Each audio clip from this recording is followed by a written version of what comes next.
Hawak-hawak ko ang walang maling na kamay ni tatay. Duguan at halos manghinalo na ito sa sakit. Kahit ang luha ko'y hindi maawat-awat sa labis na pag-aalala. Mas lalong gumunaw ang mundo ko nang sabihin ng doktor na ipapasok siya sa ICU. Halos himatayin si nanay nang marinig yon. Niyakap ko si nanay. Yun lang ang kaya kong ibigay sa kanya sa ngayon. Hindi ko kaya, Remira, kapag nawala sa atin ang tatay mo. Umiiyak na sambit ni nanay. Si tatay lang ang tumataguyod ng pamilya namin. Kapag nawala siya, tiyak na mapipilayan kami. Walang pagkakakilanlan ang sasakyan nakabudol sa kanya. Ang sabi ng mga taong nakakita ay mabilis ang takbo ng sasakyan. Tatawid na sana si tatay noon nang mahagip siya ng rumaragas ang kotse. Hinagod ko ang likod ni nanay. Kahit ito man lang sana makabawas sa bigat ng nararamdaman niya. Tahan nanay, may awa ang Diyos. Pagkaraan ng 30 minuto ay lumabas na ang doktor. Agad namin itong sinalubong. Hindi mawari kung ligtas ba ang tatay ko. Base sa ekspresyon ng doktor, parang hindi magandang balita ang dala nito. Tinanggal muna ng doktor ang gloves niya bago siya nagsalita. Kayo bang kamag-anak ng pasyente? Nagkatinginan kami ni nanay at agad din tumango. I'm sorry to say this, pero kasalukuyan nasa koma ang pasyente. Halos matumba si nanay sa mga narinig. Nawala ng balanse ang magkabilang tuhod niya, buti na lang at mabilis ko ito naagapan. Mahirap man ay tinanggap na lang namin ang nangyari sa pamilya namin. Ipinapasa Diyos na lang namin ang lahat.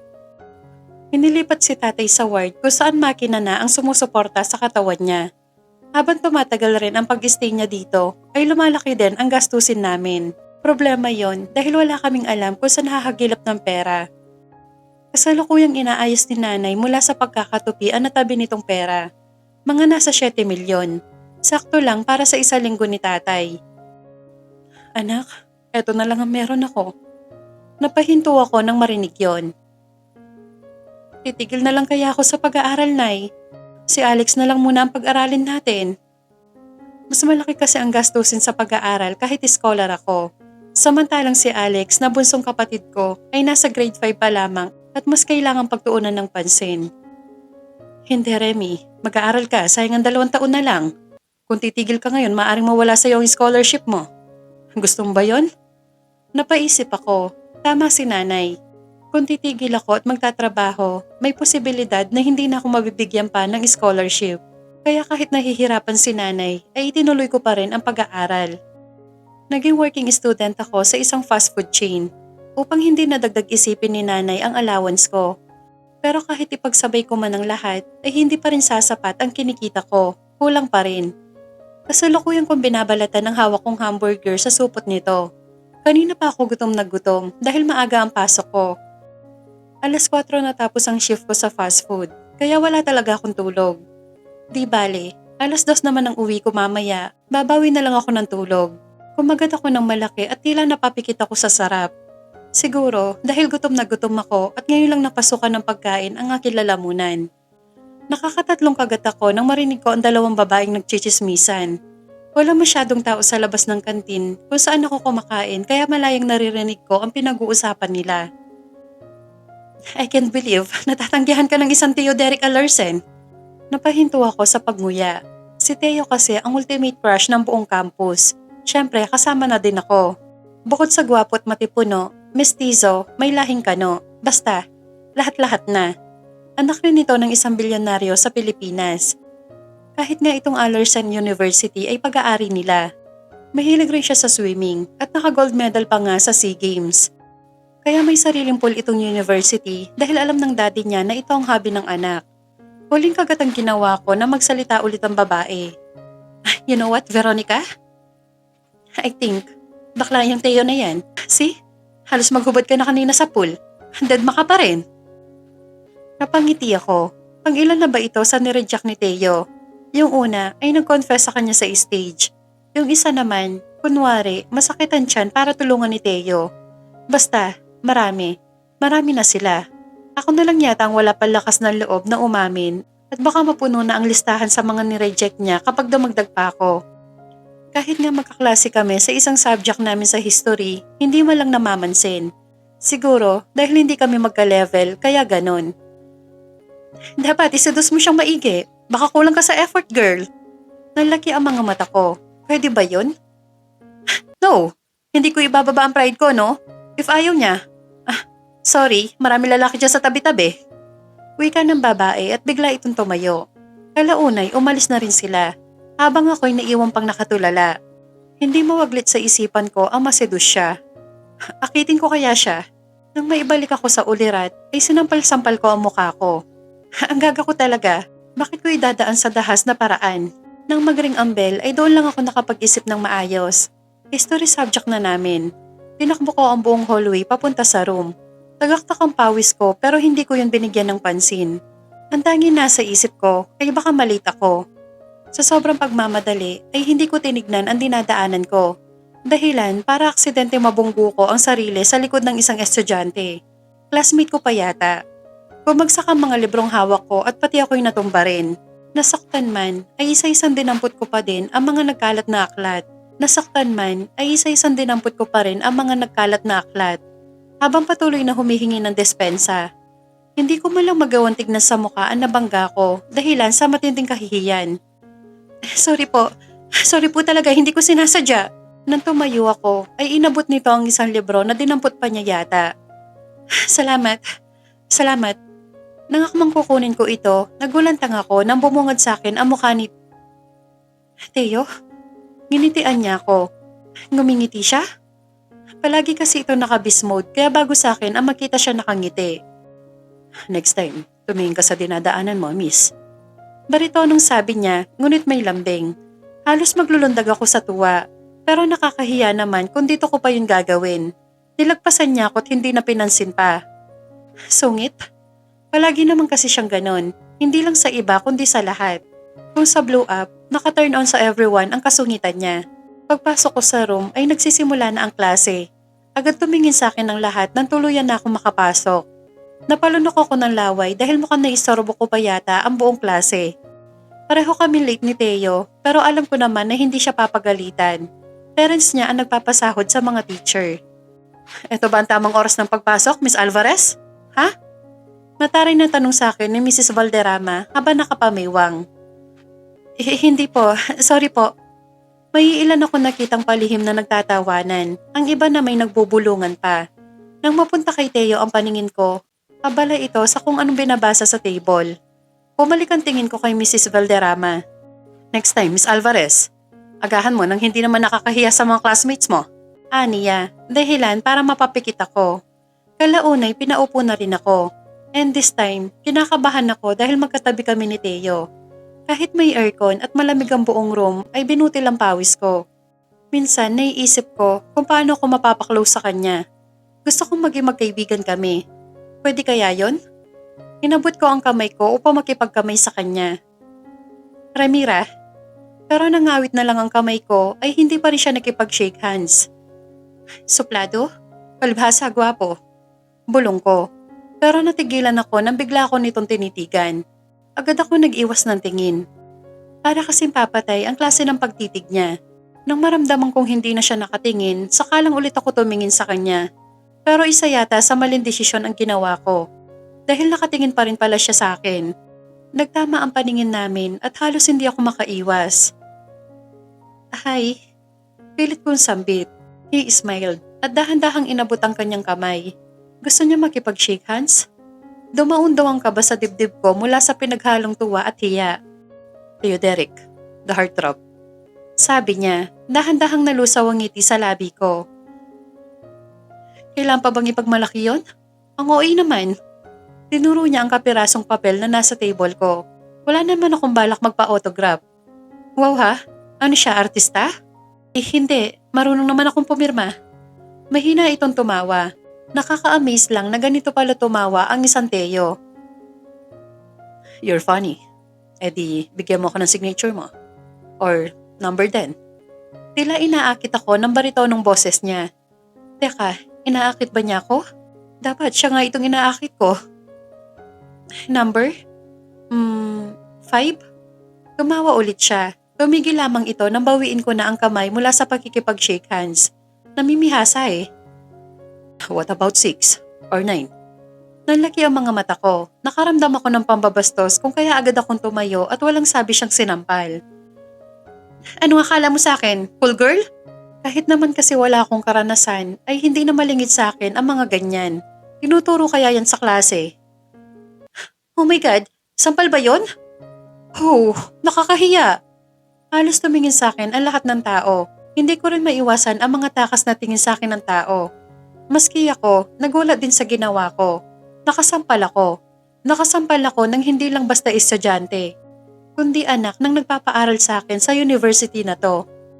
Maski nilabutan pa ako nang tumayo rin si Teo at inilapit ang mukha sa akin. Halos idikit na niya ito sa akin. At amoy na amoy ang natural na halimuyak nito sa akin. Akala ko, hahalikan niya ako, kaya napapikit ako. Hinintay ko na may labing dadapo sa lips ko, pero wala. Tatandaan kita, Remira. You are my property now. Bulong nito, halos manginig ang buong pagkatao ko. Ano daw? Day off ko sa trabaho kaya maaga ako nakapagpahinga. 2:00 ng hapon nang matapos ang pasok ko sa school, kaya naisipan kong bumisita sa pool kung saan nagpa-practice si Teo. Madalas, hapon kasi ito kung mag-practice. Tinataon talaga niya na walang ibang tao. Siguro, ayaw magpa-istorbo. Nasa gilid ako ng bench kung saan mayroong harang na pader, sakto lang para maitago ang katawan ko. Susulyap lang ako tapos nun uuwi na ako. Naka-white t-shirt lang ako saka pantalon nang pumasok ng school. Nilibot ng paningin ko ang buong pool, ngunit walang Teo ako mahagilap. Bigla ako nadismaya, dahilan para lumabas na sa pinagtataguan. Nagantay pa ako ng 5 pang minuto, ngunit walang Teo pa rin na dumarating. Bumuntong hininga ako. Makauwi na nga. Saka dahan-dahan naglakad upang lumabas na. Medyo madulas ang edges ng pool kaya ingat na ingat ako sa tinadaanan. May tendency kasi na pwede akong malaglag o mabago kapag minamalas. Hindi pa naman ako marunong lumangoy. Sinusundan mo ba ako? Isang baritonong boses ang nagsalita mula sa likod, dahilan para magulat ako. Hindi ko na nakontrol ang sarili na ma-out of balance at diretso nalaglag sa pool. Halos maghihiyaw ako sa paghingi ng tulong dahil sobrang lalim pala dito. Bigla na lang may humapit sa bewang ko mula sa ilalim at hinila ako pataas. Iginiya ko nito sa handle ng pool at pagod na pagod akong umakyat. Muntikan ako doon Ngunit bigla na lang sumigaw at bumungad sa akin ang galit na mukha ni Teo. Bakit ba ang clumsy mo? Gusto mo ba mamatay? Napakisap-kisap ang mata ko. Bakit nagagalit siya? Sorry, ano kasi? Nag-iisip pa ako anong the best na rason ba't ako nandito. Nakakahiya naman. May dinaanan akong friend. Oo, ginulat mo ako Nahihiyang sagot ko na sinamahan pa ng pilit na pagngiti. Napansin ko ang makailang beses na paglunok ng laway ni Teo. Babataas ang Adam's apple nito at nakatingin siya sa dibdib ko. Agad ko tinakpan ng sarili. Bakit ba kasi nagbra ako ng pula? Kitang-kita tuloy dahil basang-basa ang puting t-shirt ko. You want to seduce me, ha? Aniya naglalagablab ang tinging ipinapataw sa akin. Kinilabutan ako. Agad akong umiling. Ha? Naku, wala pa sa isip ko yan. Tanggi ko. I-smirk at dahan-dahang nilapit ang mukha sa akin. Huwag mong susubukan na akitin ako. At baka sa susunod ay hindi ko mapigilan ang sarili ko. Hingal na hingal siya na akala mo'y kakahinto lang galing sa jogging. Tinulak ko siya ng bahagya. Ano ba sinasabi mo? Bakit naman kita akitin, Aber? Dahan-dahan akong tumayo upang maiwasan ang tensyon sa pagitan namin. Gusto ko na lamang umalis na. Aalis na ako. Kumunot ang noo niya at kahit ang kilay ay nagsalubong rin. Lalabas ka? Gusto mo bang pagpiestahan ng mga estudyante sa labas ang katawan mo?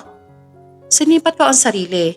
Oo nga, kapag nakita nila akong ganito, baka kung ano ang isipin nila. Sumunod ka sa akin. May extra akong damit. Seryosong wika nito. Ayoko siyang maabala, nakakahiya. Wag na, magtatakip na lang ako. Mas lalong sumeryoso ang mukha niya at pakiramdam ko anumang oras lalapain ako ng buhay o sisigawan. Pahihiramin kita. Ayaw mo? Nakakahiya naman kung tatanggihan ko pa siya. Dinala niya ako sa men's room at kung may anong kinuha sa locker niya. Mabuti na lang at walang katao-tao. Baka mamaya bigyan pa nila ng mali siya ang pagsama-sama ko sa lalaking to. Oh, ibinato nito ang black t-shirt sa akin na agad ko namang sinalo. So menyas akong tumalikod muna siya at magbibihis ako. Umiling siya. Nalaki ang mata ko. Gusto niya ba makakita ng live show? Hindi ka ba tatalikod? Nang wala akong makuhang sagot, ay ako na lamang ang tumalikod at dahan-dahan nag-alis ng damit. Naiwan ang suot kong bra. Kahit basa, okay lang. Sa bahay na lang ako magpapalit. Hindi ko pa naisusuot ng maigi ang damit niya nang biglang hinaklit nito ang braso ko at sinandal ako sa pader. Naiwan nakatiwangwang ang harapan ko at mas lalong lumitaw yun sa kanya. Hinila ako sa madilim na parte at tinakpan ang bibig ko. Madilim dahil walang ilaw, pero sakto lang yon para makita ang mga sarili namin. Maya-maya pa'y naririnig namin ang isang grupo ng kalalakihang pumapasok sa kwarto. Magbibihis yata. Huwag kang maingay. Agaw hininga nito na mas lalong nagpapakaba sa aming dalawa. Nakakabahala baka isa sa kanila ang makahuli sa amin. Damandama ko rin ang hininga lumalabas sa ilong ni Teo. Kahit ang mamasal niyang katawan ay hindi ko maiwasang titigan. Nang mag-angat ako ng tingin ay nakatingin din siya sa akin. Maya-maya pa'y bigla na lamang nitong inilapit ang mukha sa leeg ko at hirap na bumulong. Bakit mo ba ako inaakit ng ganito? Ika niya, nagtataka ako. Anong ibig mo sabihin? Hindi siya sumagot.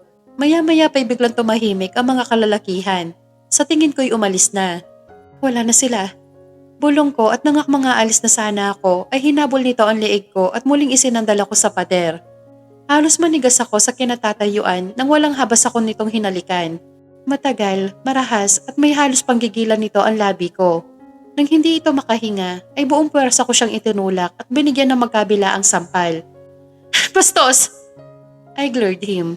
Hinaplos-haplos nito ang pisngi niya habang ako na may inabala ang sariling suotin ang damit niya. Hindi ako makapaniwala na ganito kabastos at manyak ang isang Theodoric Alarsen na walang amor sa babae kuno. Siguro patalikod itong tumira upang hindi mahalata. Aalis ka na? Di ka man lang magte-thank you?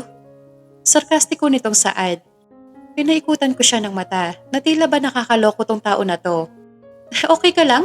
Matapos mo akong halikan ng walang pahintulot? He smiled at hindi man lang makikitaan ng bakas na pagsisisi. I save your life. Talagang taong to. Kung wala lang akong gusto sa kanya, kanina ko pa to ginombag hanggang masira ang mukha niya. So, halik yung bayad, ganun ba? Hindi ko na hinintay pa ang sagot niya at umalis na palayo sa kanya. Magtatalo lang kami at alam kong hindi ako mananalo sa kanya. Kasalukuyan ako nasa kwarto habang marahan na hinahagod ang labi ko. Hindi ako makapaniwala na mahahalikan ako ni Teo. Sus, kanina pa ayaw ka pa. Siyempre, ayoko rin namang isipin niya na easy to get ako. Gusto kong natural ang encounter na meron kami, yung katulad sa teleserye. Maya-maya pa'y biglang nagring ang cellphone ko. Si nanay ang tumatawag. Anak, ang tatay mo, gising na. Aniya, dahilan para mag-uumapaw sa saya ang puso ko.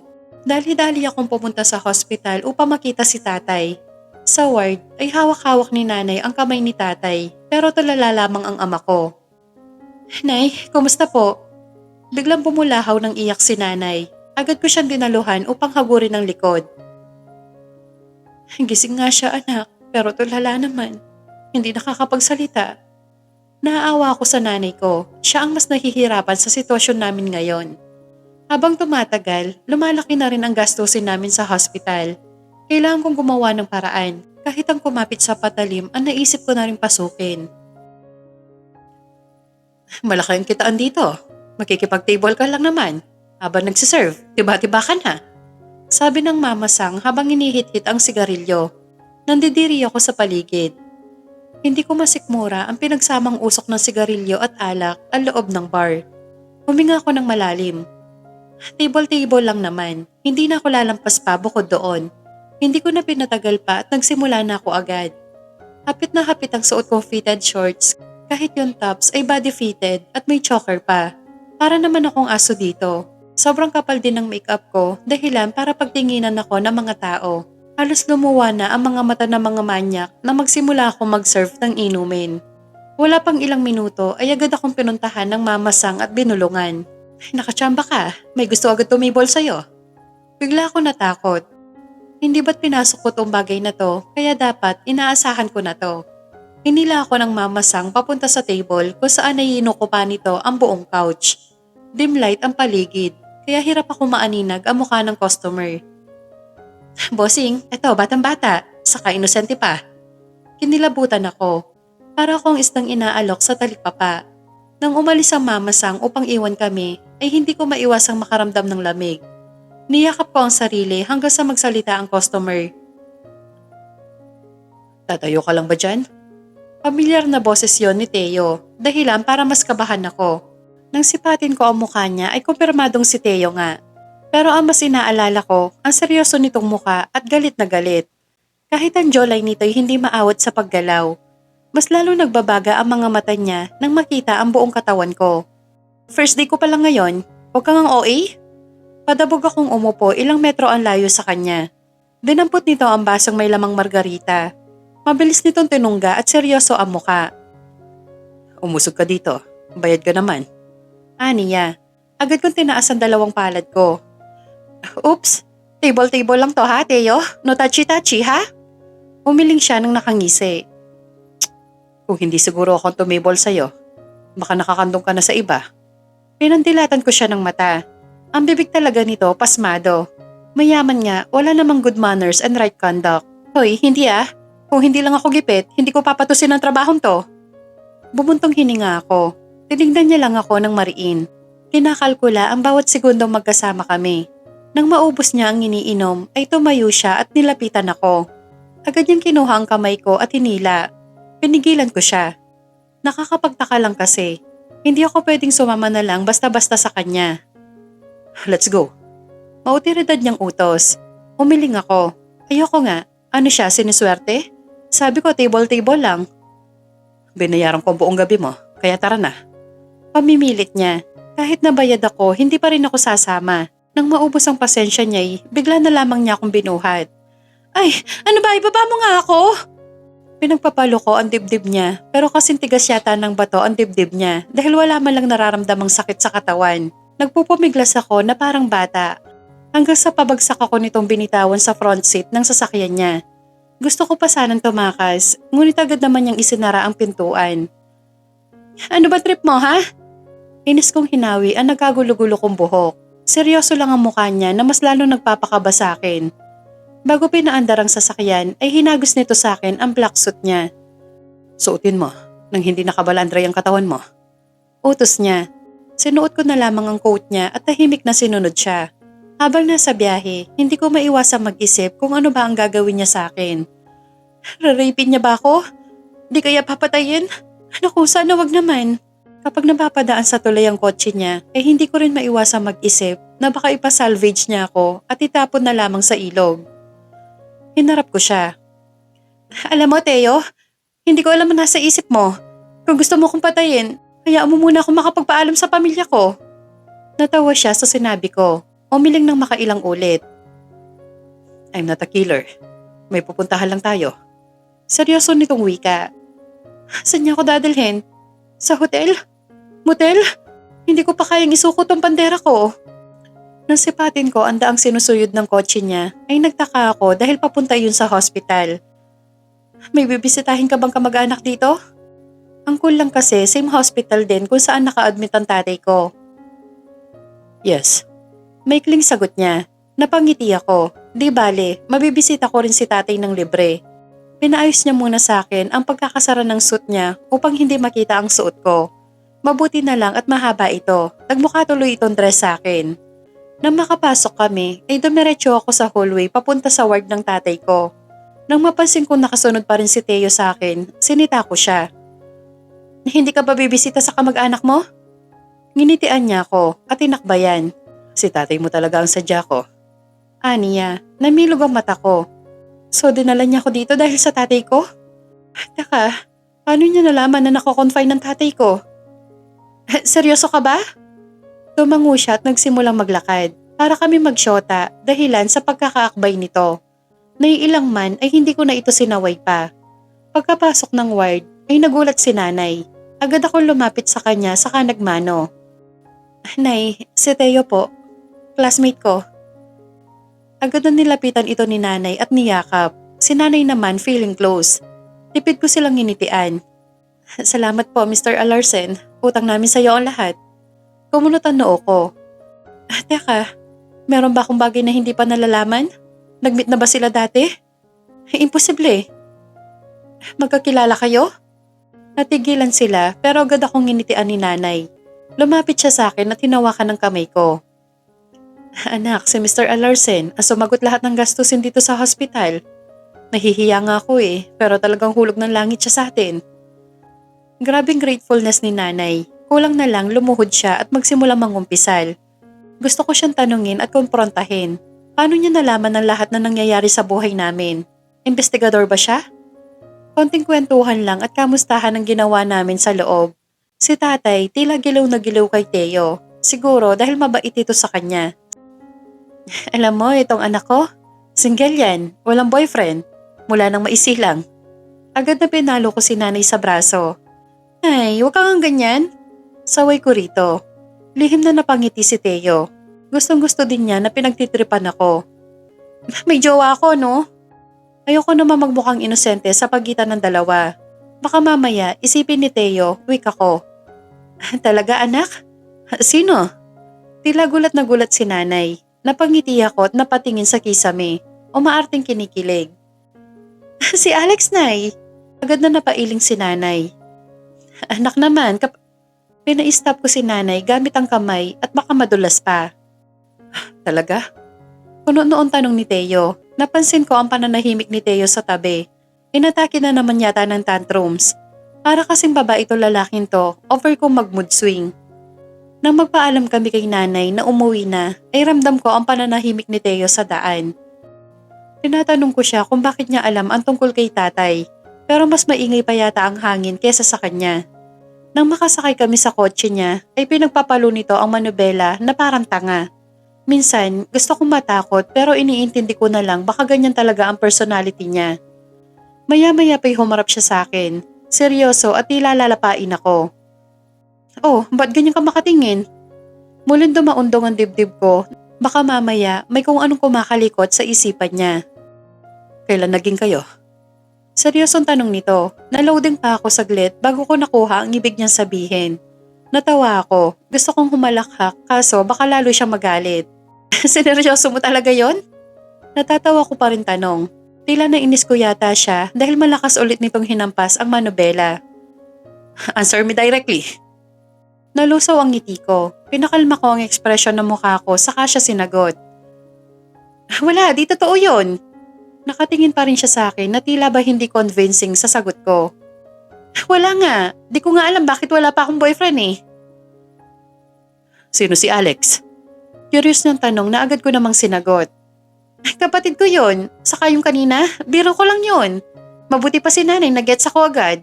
Ewan ko lang sa'yo. Napansin ko ang pagliwanag ng ekspresyon niya. Narealize yata ng kumag na biro-biro lang ang lahat. Napailing na lamang ako. Habang nasa biyahe ay hindi ko maiwasang maboard. Total, hindi naman nagsasalita ang katabi ko, magraradyo na lang ako. Pipihitin ko na sana ang radyo pero naisip kong dapat ay magpaalam muna. Kaya tinignan ko siya upang manghingi ng pahintulot. Sige lang. Sagot niya. Napapalakpak ako sa tuwa. Sabi mo yan ah.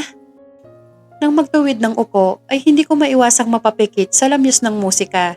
Sinabayan pa ng marahan na paghampas ng hangin mula sa bintana. Halos dalawin ako ng antok dahil sa kanta. Isang tapik ang nagpagising mula sa mahimping kong pagkatulog. Nandito na tayo. Sinilip ko ang bintana. Oo nga no, nasa bahay na kami. Teka, pati bahay namin alam niya rin? Parang dapat akong kilabutan sa taong to ah. Pagkababa ko ay sinilip ko siya sa bintana. Gusto mo ba magkape muna?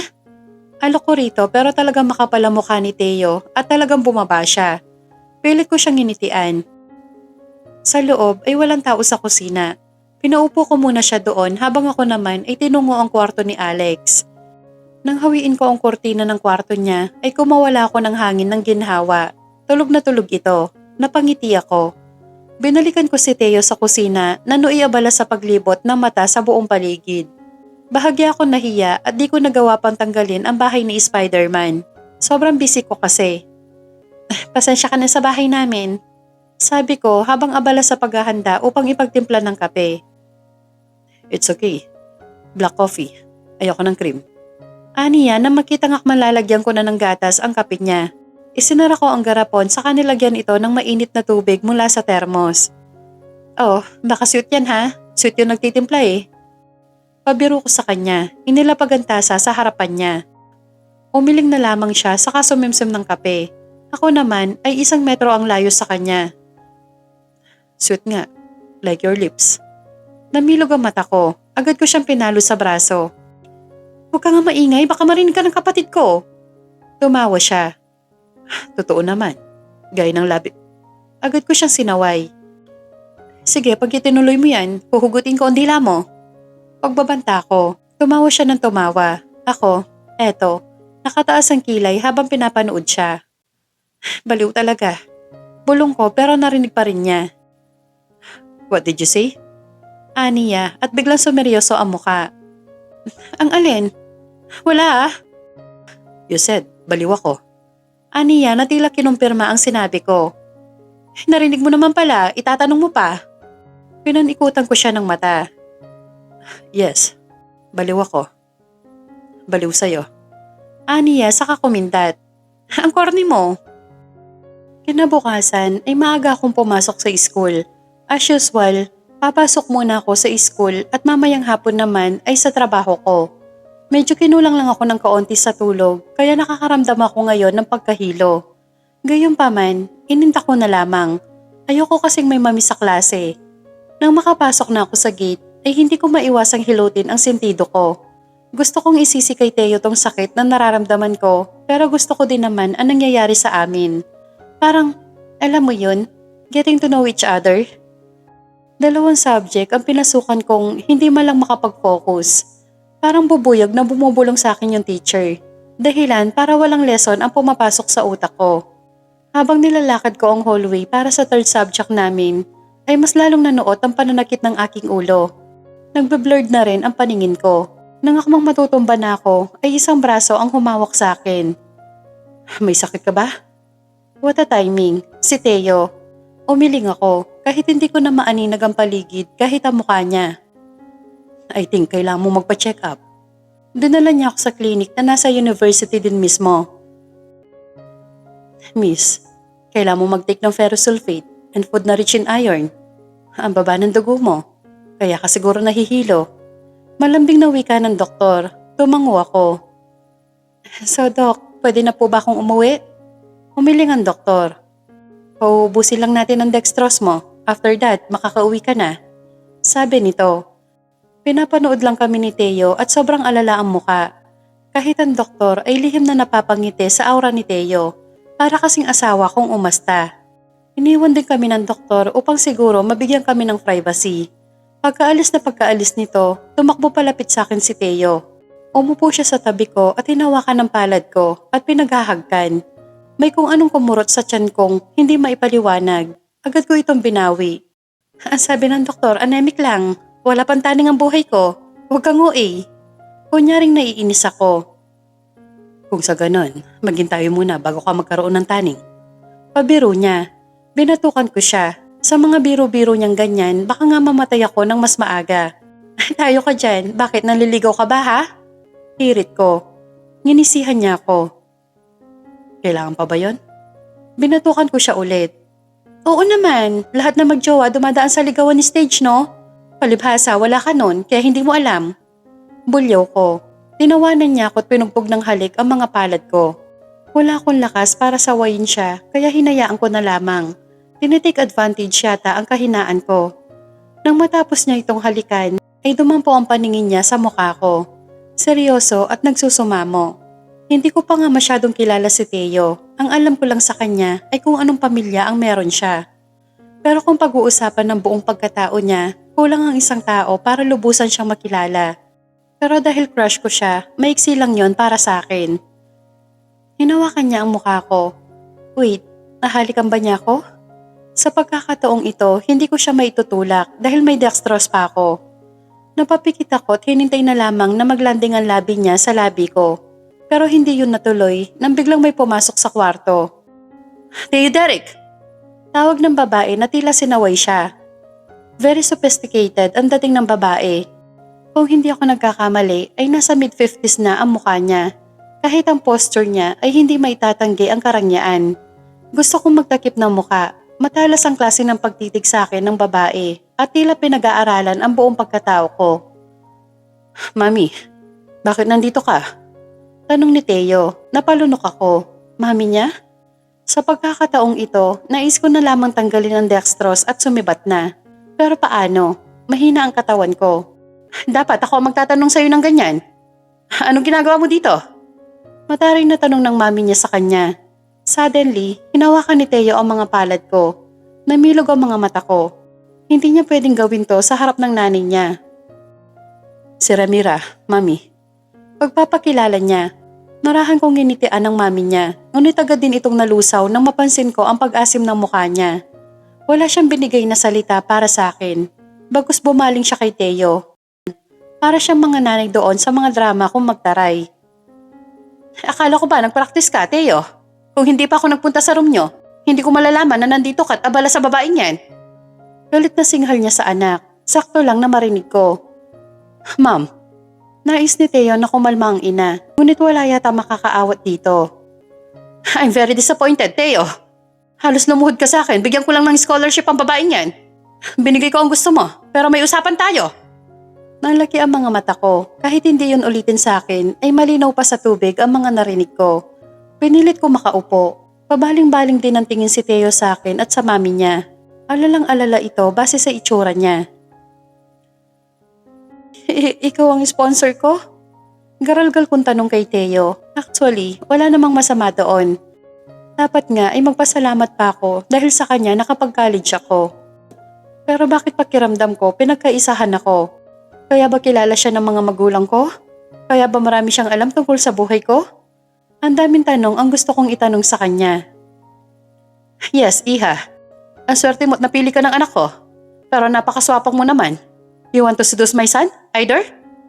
Tila tinik yun na tumusok sa dibdib ko. Gusto kong magdahilan. Gusto kong sabihin na hindi totoo yon. Pero sa estado ko ngayon, ang hirap alisin sa isipan nila na ginagamit ko ang anak niya. Agad kong hinila ang nakakabit na dextrose sa pulsuhan ko. Kahit masakit, ay ininda ko to. May mga takas na dugo rin nang hugutin ko ito. Nang mapansin ni Teo ang pag-ismid na mukha ko, agad niya akong dinaluhan. Hinagod ang buhok at alalang-alala. Masama pa ang pakiramdam mo. Pinaispadahan ko siya ng tingin. Nahihilo man ay pinilit ko makatayo ng maayos. Halos hindi ko rin matignan ng diretso ang mami ni Teo sa mata. Ipagpapatuloy ko ang scholarship mo, Iha. Basta ipangako mo na hindi ka na ulit lalapit sa anak ko. Utos na may boses na pagbabanta. Ma'am, saway niya sa mami niya saka tumingin sa akin. Rem, sa akin ka lang makikinig. Hindi ko siya tinignan. Bagkus tumango ako sa nanay niya bilang pagpayag sa kagustuhan niya. Mas mabuti na rin klaro ang lahat. Hindi kami bagay ni Teo. Kahit alam kong sa sarili ko ay may gusto ako sa kanya, hindi rin naman tiyak kung tunay ba ang pagkakagusto niya sa akin. Ang tulungan ako at ang pamilya ko, sapat ba yun para isipin gusto niya din ako? Gayunpaman, hindi rin kami pwede sa isa't isa. Sino ba naman ako para pangarapin ng isang katulad niya? Umalis ako sa klinik. Mula sa labas ay rinig ko pa ang pagtatalo nilang mag-ina. Ayaw mo akong maging masaya? Yun ang totoo. Napapikit na lamang ako. 3 araw ako lumiban sa klase. Bukod sa pagpapagaling ay sadyang iniiwasan ko si Teo. Mabuti na lang at hindi rin hinahayaan ng tadhana na mag-cross ang landas namin. Habang kumakain ako sa kantin ay nakita ko ulit ang 2 babaeng nakita ko noon sa labas ng kantin. Tama ba ang narinig ko? Na may girlfriend na daw si Teo? Wika ng kasama nitong babae, maarte at tonong naiirita. Guess what? Purita daw yung babae. Hindi ako makapaniwala na ganun pala ang taste ni Teo. Dagdag pa ng isa, napakuyom ako ng kamao. Halos hindi ko na rin makagat-kagat ang tinapay na hawak ko. Paano? Bukod sa wala ng palaman, masakit pa sa dibdib. Hindi na ako magtataka. She seduced Teo. Look, isang kahibangan ng patulan siya ng mga Allersen. Halos manubig ang mga mata ko sa narinig. Kung makapagsalita sila, tila hindi ako tao. Padabog akong tumayo, dahilan para kumalampag ang mesa ko. Nagulat ang 2 sa ginawa ko. What the hell? Inis na wika sa akin ng babae. Hindi maitago ang inis ko na makalabas ng gate. Paano? Kung makapanghusga sila, akala mo isa sa tagapagmana ng mundo. Nagantay ako ng masasakyan. Dadaan muna ako ng hospital, tapos noon dediretso na ako sa bahay. Hapon na at may mangilang-ilang estudyante na lang ang nandito. Sinadya ko talaga na umuwi ng ganitong oras para iwas sa chismis. Nagpabaling-baling ako sa magkabilang seksyon ng kalsada, ngunit wala akong matanaw na sasakyan. Hays, bakit kasi nagbukmok pa ako sa library? Yan tuloy, wala akong masakyan. Napabuntong hininga na lamang ako. Niyakap ang sarili at umaasang makakasakay din bago mag-alas 7. Napangiti ako nang masilayan ng paparating na sasakyan. Pero agad din nalusaw na makitang kulay itim ito. Hays, wala naman taxi na itim eh. Pero nagulat ako nang huminto ito sa harapan ko. Hindi ko alam. Pero may kung anong kaba ko nararamdaman. Instinct siguro. Mas lalong nanlaki ang mga mata ko nang bumaba ang lalaki na nakabonet na itim. Basta, itim lahat. Tulong! Agad akong tumakbo palayo rito. Pero nahablot nito ang kamay ko at may inilagay na panyo sa ilong ko. Hindi ko alam pero ang tapang ng amoy. Bigla akong nahilo at maya-maya pa'y naramdaman ko na lamang na tila binubuhat ako ng taong yon. Sapu-sapu ko ang ulo nang magising. Sobrang sakit. Hindi ko alam kung ilang oras ako nakatulog. Pero agad akong pumalikwas nang maalala ang nangyari. Nasaan ako? Nang sipatin ko ang paligid ay hindi yun pamilyar sa akin. Mas kinabahan ako lalo na't panlalaki ang estilo ng buong kwarto. Itim at gray ang kulay ng pintura. Lahat ng mga furniture ay itim din. Maliban na lang sa puting kortina na nasa malaking bintana. Nang bigla may pumihit ng seradura, agad ako nagtulog-tulugan. Dumaundong ang kaba sa dibdib ko nang maramdaman ang mabigat na yapak nito papunta sa akin. Umalis ka na please, sabi ko sa sarili ko. Mas natakot ako nang tuluyan itong lumapit. Naramdaman ko lumundo ang kamay, hudyat na nakaupo na siya. Shit, umupo pa talaga. Rinig na rinig ang kanyang hininga sa tenga ko. Lalo na nang maramdaman ko ang kamay niya na hinahagod ang pisngi ko. You're so pretty. Pagod at magkahalong lungkot ang boses niya. Gusto kong magmulat ng mata. Sisilipin ko lang para may ebidensya. Pero ayoko namang mahuli na nagtutulog-tulugan. Talaga yatang pinaglalaroon ako ng tadhana. Nang bigla akong makaramdam ng lambot ng labi sa labi ko. Pinalikan ako ng kidnapper ko. Ang kapal ng pagmumuka. Agad ako napabangon at agaran siyang sinampal. Nagulat siya sa ginawa ko pero mas nagulat ako. Teo? Hindi ako makapaniwala. Paano siya napunta dito? Ikaw? Nang panliitan ko siya ng mata, doon lang ito nagsalita. Sorry babe, namiss lang talaga kita. Pinaningkitan ko siya ng mata. Grabing pagkamiss yan. Kailangan pa akong dukutin? Talaga lang ha? Mag-aalala ang mga magulang ko sa ginagawa mo. Sabi ko, umiling-iling siya. Convincing na siguradong sigurado na walang mag-aalala. Tinawagan ko sila. Pumayag silang kasama mo ako. Napangisi ako. At talagang hindi mo tatanungin kung gusto ba kitang makasama? Biglang nalungkot ang mukha niya. I felt guilty. Dapat hindi ko sinabi yon. I know. At least, give me a chance na ma-explain ko sa'yo lahat. Tila nagmamakaawa ang tono ng boses niya. Naisip ko, wala namang masama kung papakinggan ko siya, di ba? Siguro naman, walang mawawala sa akin pagkatapos nun. Lahat-lahat? Paninigurado ko. Tumangu-tangu siya. Napalitan ng pag-asa ang malungkot na mukha niya kanina. Oo. Teo, point of view. Huminto sa gitna ng daan ang minamaneho kong kotse.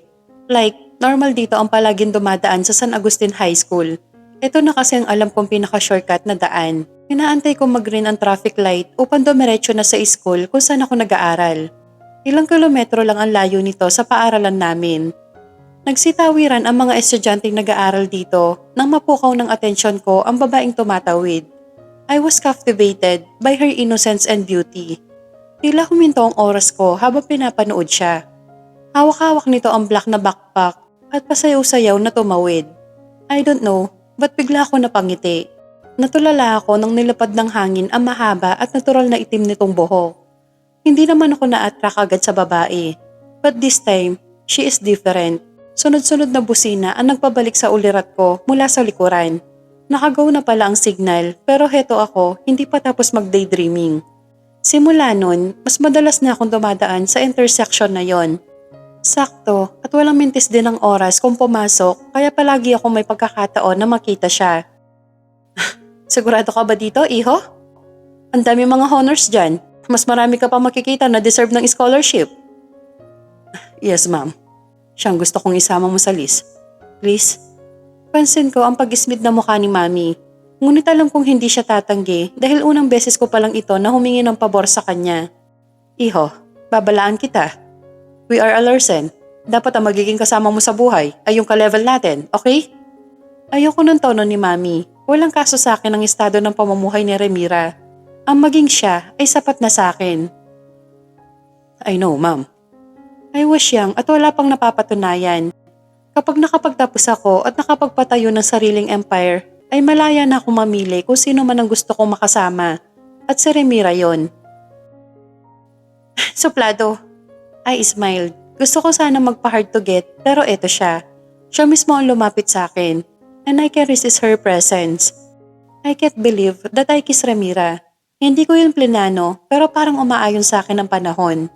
Sobrang saya ko na habang lumilipas ang araw ay palapit ng palapit ako kay Remira. She likes me too. Kahit hindi niya sabihin, nararamdaman ko. Kakauwi ko lang galing kina Remira. I was so happy na hindi niya boyfriend ang Alex na yon. Muntik ko ng pagselosa ng kapatid niya. Paakyat na ako ng kwarto nang marinig si Mami sa kwarto niya. Nakaawang at hindi yun nakasara, dahilan para marinig ang buong pinag-usapan nila. Look, sinagasaan mo na ang tatay niya. Bakit hindi pa rin matanggal-tanggal yan sa landas ng anak ko? Nanlaki ang mga mata ko. Si Mami ang may kasalanan kung bakit na-aksidente ang tatay ni Remira. Napakuyom ako ng kamao. Bakit hindi mo nalang ihinto ang scholarship niya? Yun ang mas madaling paraan. Wika ng kausap nitong lalaki. Bobo ka ba? Malamang magdududa ang anak ko sa akin yan. Gusto ko siya mismo ang sumuko para hindi tayo mapaghalataan. Patulak kong binuksan ang pinto. Kapwa sila nagulat na makita ako. Galit na galit ako. Kahit si Mami ay takot na takot sa ekspresyon ng mukha ko. Sir? Kabadong wika ng assistant niya. Assistant ni Mami ang kausap niya. They plotted together para mapalayo sa akin si Remira. Ikaw ang dahilan kung bakit na-aksidente ang tatay ni Remira? Bakit mo ginagawa sa akin to, Mami? Ginagawa ko lang to para sa'yo, anak. Sigaw niya pero agad ako lumapit at hinampas ang mesa. Sa kabutihan ko? Ginagawa mo to dahil gusto mo. Para sa sarili mo. Makasarili ka, Mami. Ayaw mo akong maging masaya, ganun ba? Halos magkiskisan sa galit ang pangako. She don't like Remira. Alam ko yon. Pero hindi ko akalain na magagawa niya makasakit ng tao. Mapalayo lang ako sa taong gusto ko. Kinabukasan, I act like nothing's happened. Nasa klinik kami ni Remira nang dumating si Mami. Ininsulto at galit na galit ito kay Remy. Nang maiwan kami ni Mami sa loob, hindi ko magawang magtimpe. Ilang araw kaming hindi nagkikibuan ni Mami. Parang hindi kami magkakilala kung umakto sa loob ng bahay. I tried to reach out kay Remira pero hindi niya sinasagot ang tawag ko. 3 araw din siyang hindi pumapasok sa school. Noong una, iniisip ko nagtatampo lang siya. Habang lumilipas ang araw, ay mas lalong naging palaisipan sa akin na iniiwasan niya talaga ako. Hindi pwede mangyari to. Kung kailangan niya ng explanation, ibibigay ko sa kanya. 3 araw ko na rin siyang inaabangan sa gate. Kahit nga yung batang nag-aalok ng sampagita, kabisado ko na ang muka. Sampagita, sir. Alok ng bata. Pinandilatan ko siya ng muka. Ano ako, loyal customer niya? Ales, wala akong pera.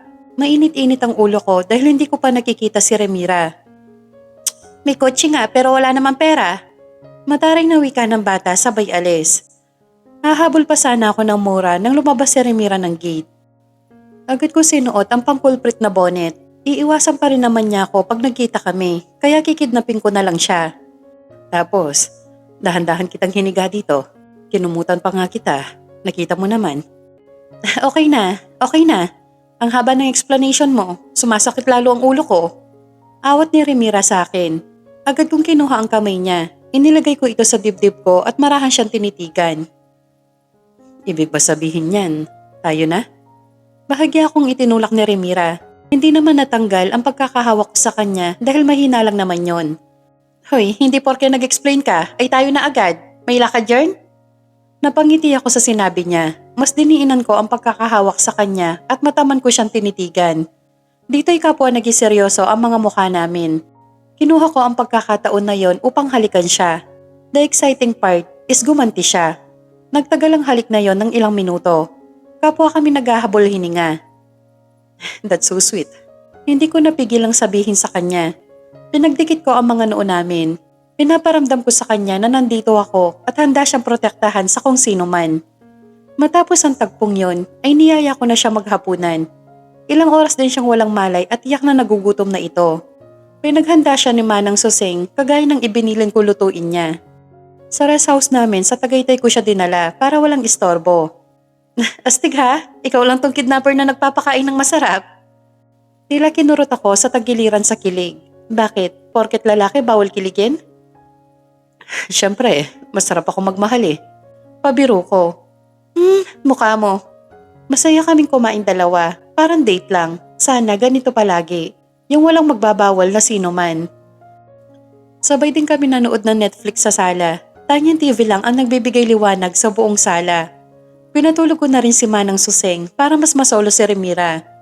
Kahit nasa television nakatuon si Remira ay hindi ko maiwasang sulyapan siya. Gusto ko siya makasama araw-araw. Mahal kita. Wika ng bida na nasa TV. Seryoso kong tinitigan si Remira. Mahal kita, Remira. Agad niya akong tinignan. Hindi ito nagtanong.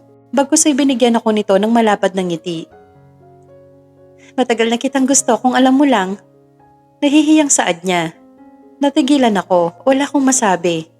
Ang alam ko lang kasi, ako lang ang may gusto sa kanya. I mean, nararamdaman ko ng gusto niya ako, pero iba pala kapag galing sa bibig niya mismo. Oo nga, ang kulit.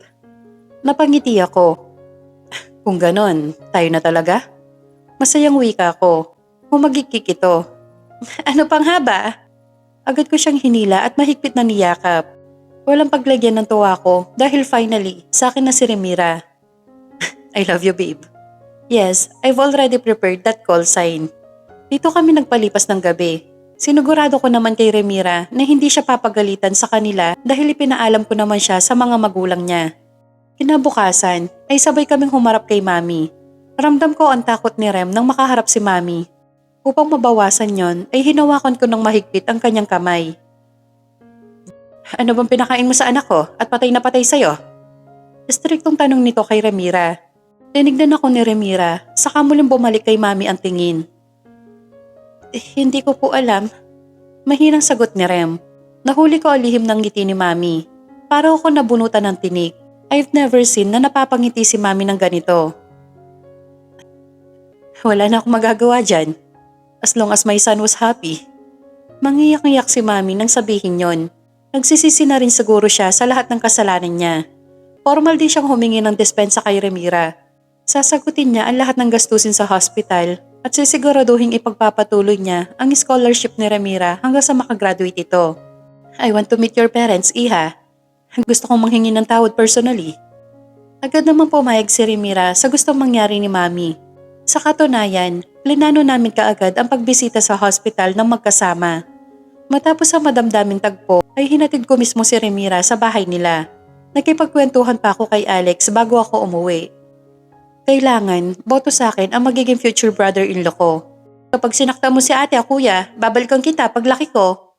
Pagbabanta ng bata, agad kong itinaas ang 2 palad. Kunwari sumuko na. Hindi po mangyayari yon. Saka ginulugulo ang kanyang buhok. Hindi na rin ako nagtagal doon at umuwi na rin. Bukas kasi ang plano namin pagbisita ni Mami sa hospital. I hope it goes well. Nakahawak si Mami sa braso ko at ramdam ko ang takot at kaba niya habang binabagtas ang hallway papunta sa ward ng mga Alvarez. Habang naglalakad ay hindi ko maiwasang isipin kung ano ang magiging reaksyon nila pag nalaman nila ang ginawa ni Mami. Nang makarating kami sa tapat ng ward ay napahinto si Mami. Nag-aalangang pumasok at puno ng pag-aalala ang muka. San, paano kung ayaw nila tayong makita? Paano kung hindi nila tayo mapapatawad? Binigyan ko ng malapad ng ngiti si Mami. Ngiting bibigyan siya ng pag-asa. Tanggalin mo lahat ng takot mo, Mami. Nandito na tayo. Ngayon ka pa ba aatras? Nang tumango siya, nagsimula na akong kumatok. Hawak-hawak pa rin ni Mami ang braso bagay na hindi ko sinaway. Nang bumukas ang pinto, bumungad sa amin ang nanay ni Remira. Nahahagip din ng paningin ko ang girlfriend ko sa loob. I smiled. Good morning po. Bati ko sa nanay ni Remira. Sunod din siyang binati ni Mami. Magiliw niya kaming nginitian pareho at niyaya kaming pumasok sa loob. Pinaupo kami ni Nanay Lydia, ngunit tumanggi si Mami. Bigla na lamang itong lumuhod, bagay na ikinagulat naming lahat.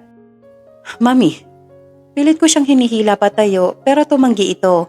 Kahit si Nanay Lydia ay kinumbinsi itong tumayo pero ayaw niya magpaawat. Tatayo lang ako kapag napatawad niyo na ako sa mga ginawa ko sa pamilya niyo. Nanubig ang mga mata ni Mami nang sabihin yon. Kahit si Nanay Lydia ay hindi maiwasang maging emotional. Umupo si Nanay Lydia at giniyahan ito patayo. Dahan-dahang sumunod si Mami habang pinupunasan ang takas ng mga luha niya sa pisngi. Alam ko na ang lahat. Sinabi na ng anak ko sa akin. Napatawad ka na namin. Wika ni Nanay Lydia. Mas lalong humagulgol si Mami sa mga narinig. Walang sabi niya niyakap si Nanay Lydia na mahigpit na mahigpit. Kung hindi pa sinaway ni Tatay Robert ang dalawa, baka hanggang ngayon ay hindi pa ito naghihiwalay. Nag-iiyakan kayo, buhay pa naman ako. Pabirong wika ni Tatay Robert. Napuno ng halakhakan ang buong kwarto. Huli man na makita kaming ganito, at least ngayon magiging payapa na ang buong pamilya. Sinulyapan ko ang girlfriend ko. Nang mahuli niya ako nakatingin sa kanya, ay kinindatan ko siya. Inikutan niya ako ng mata, napangiti ako. Niyaya ko siya lumabas para bigyan ng privacy ang mga matatanda. Nauna ako lumabas, siya naman ay sumenyas na susunod sa akin. Hinintay ko siya sa tapat ng pinto. Nang makalabas na siya, agad ko siya niyakap mula sa likuran, dahilan para umigting ito sa gulat. Nakakainis ka. Pagkaharap niya, hinampas ako nito sa dibdib. Bakit ba? Namiss kita eh. Palalambing ko, saka siya pinugpog ng halik sa pisngi. Hoy, ano ba? Baka may makakita sa atin. Pabulong nitong saway, ngunit sadyang makulit ako't hindi siya tinigilan. Namiss mo ako agad? Parang kanina magkasama lang tayo sa loob ah. Kanina yon, babe. Iba ang ngayon. Lagi akong may rason pagdating kay Remira. Hindi ako nauubusan ng rason kung bakit ko siya namimiss palagi. Sumunod na araw, sabay kaming pumapasok at umuuwi galing school. Kahit sa kanyang trabaho ay sinusundo ko siya palagi. Gusto ko ngang huminto na siya sa pagpa-part-time job, sadyang makulit si Remira. Ayoko nang umaasa palagi sa'yo. Ayaw mo nun? May independent kang girlfriend. Yan lagi ang sagot niya kapag pinagsasabihan ko siya. Hindi na namin tinatago ang relasyon namin sa university. Paminsan-minsan, nakakarinig pa rin kami ng mga usap-usapan sa ibang estudyante tungkol sa amin. Kagaya ni Remira, pinasawalang bahala namin ang lahat ng yon. Ang mas importante kasi sa amin ay ang pagmamahalan namin. 3 years after, our love getting stronger and stronger. Sabay kami nagtapos ni Remira. She become a journalist. Ako naman ay namamahala na ng Alerson University. Namatay si Mami years ago. She's having a leukemia at hindi yun nakayanan. Hindi ako iniwan ni Remira. Siya ang nandyan noong nagdadalamhati ako. Loko, ang ganda ng kulay ng sunset. Masayang wika ni Rem. Nasa bakasyon kami upang ipagdiwang ang aming 3rd anniversary. Pinili namin ang El Nido, Palawan upang malayo sa mga trabaho namin. Palagi nga napopostpone ang celebration dahil hindi nagtutugma ang schedule naming pareho.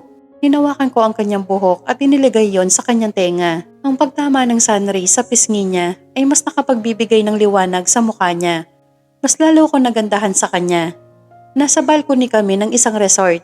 Yakap-yakap ko siya sa likod habang ninanamnam ang pagkakataong ito. Close your eyes, babe. Utos ko sa kanya. Pinalingan niya ako. Bakit? Malambing nitong tanong. Nginitian ko siya. I want to surprise her. Sige na, please. Ayaw niya sana pero mapilit ako. Baka mamaya kung ano yan ha? Nag-aalalang wika niya habang nakapikit. Agad kong dinukot ang maliit na red box sa bulsa ko. Matagal ko na itong binili, ngunit ngayon ko pa lamang maibibigay sa kanya. Gusto ko kasing matupad muna ang mga pangarap niya bago ko siya yayaing magpakasal. Open your eyes now, babe. Dahan-dahan itong minulat ang mga mata. I was kneeling while holding the red box. Gusto kitang makasama araw-araw, babe. Will you marry me? Bigla lumanda sa luha sa mga mata niya. Napatakip ito sa bibig at nakatitig sa box na hawak ko. Ginugulat mo naman ako. Wika niya habang abala sa kapupunas ng luha niya. Na-surprise ka ba? Tumango siya. Kahit hindi ka mag-propose, papakasalan pa rin naman kita eh. Napangiti ako nang marinig yon. Mas maganda pa rin at mas formal para sa akin ang pagpo-propose sa babaeng mahal ko. So, it's a yes? Tumango ulit siya.